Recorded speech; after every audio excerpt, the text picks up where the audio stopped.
Skeleton Crew. Overall, I really like this show. It was definitely very pirate movie inspired, a little bit of Steven Spielberg and Amblin in the mix. And I really like the opening scene of the whole battle where the pirates are trying to raid that ship. It definitely gives me like kind of Pirates of the Caribbean vibes just with the whole Star Wars aesthetic. And I really like the whole twist that, Jaw's kind of like the Captain Silvo, and the fact that they raid the ship and they realize that there's like no money in there, and they kind of send him into the brig, which I was definitely not expecting for his character. I really thought he would be like, like the scoundrel with the heart of gold, kind of like a Han Solo type. But the fact that, spoiler alert, he was pretty much like the villain throughout the entire season, and everything that he did was just kind of to kind of further his own gain, and eventually try to get the pirate treasure at the very end, which I really enjoyed and I really definitely didn't see coming. So John Watts and Christopher Ford definitely got me there. But yeah, then also the kid characters are really cool. Kh'ymm, Neil, KB, Fern, I thought were really cool. I think the only downside for me was just like the character of Fern. I thought like the actress who was playing her was just like kind of okay. I thought like her acting was kind of a little bit forced, and she was kind of trying too hard to be kind of like the tough girl character. But I think like as the season went on, she got a little bit better, and by the end I think she was really cool. But yeah, and then I really liked Kh'ymm and Neil.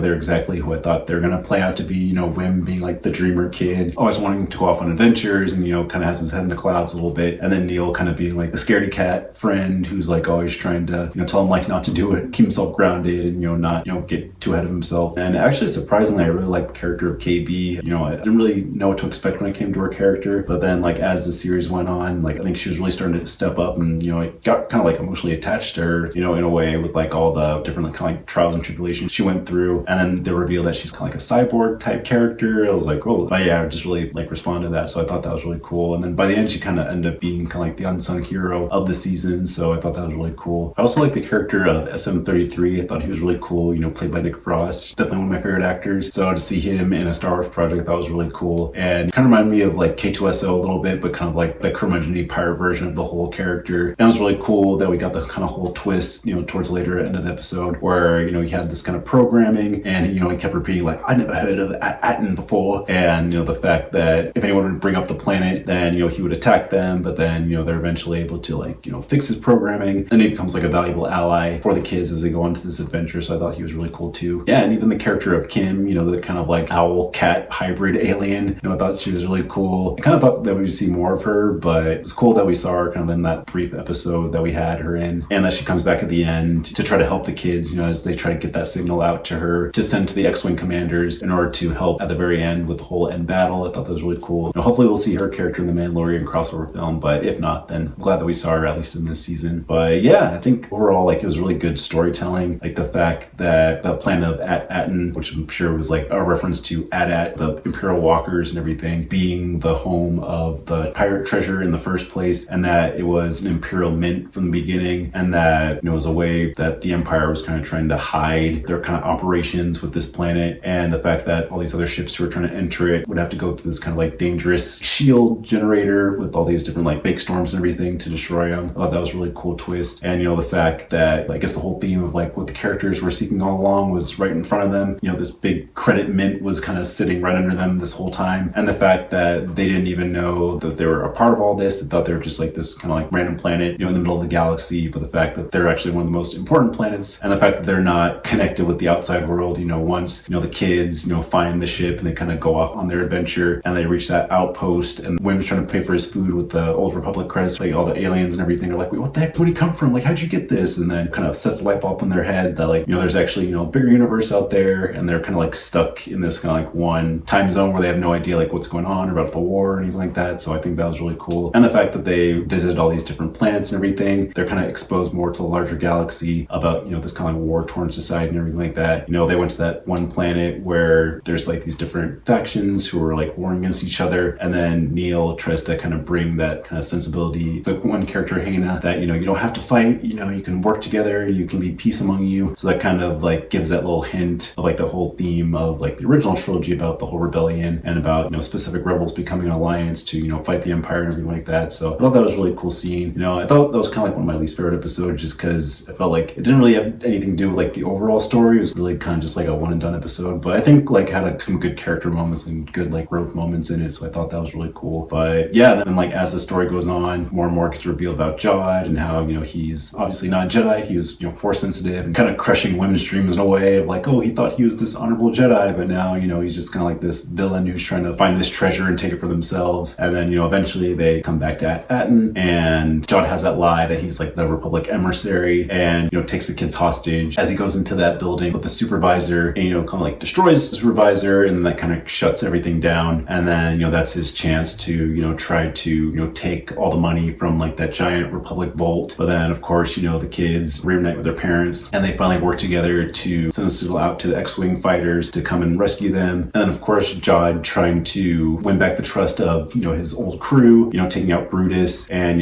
trying to give out orders to his crew to come to Atten and take over the planet, and then, seize up all the credits. Then we have that big, huge battle at the end. And then, obviously the kids break free, by working together, and, they're able to send out the signal to the X-Wing commanders, and they're able to stop all the pirate ships and everything, which I thought was a really cool battle at the end. I thought it was really fun. And, they're able to defeat the ships and, stop Jod from seizing all the credits and taking it away. So overall, yeah, I thought it was like a really cool story. Lots of like twists and turns involved, a lot of like great adventure, a lot of fun characters that we get to meet. And yeah, I was kind of expecting there to be more of a tie-in to like the overall, Mandoverse and everything. Like maybe we'd see a character, we'd see like Ahsoka or Mando or Grogu or even Boba Fett or something. But yeah, there wasn't really like that much crossover, not even like a post-credit scene or something, to set up the Dave Filoni crossover film later on. But yeah, maybe like John Watts and Christopher Ford are really just trying to make this self-contained story. And then maybe for the Mando crossover film, they'll bump into the Skeleton Crew characters, and then they'll kind of be involved in the whole battle against Thrawn or something. So yeah, I guess it wasn't too bad. Maybe that's just their overall intention, was they just want to make a one and done story that just took place in the Star Wars galaxy,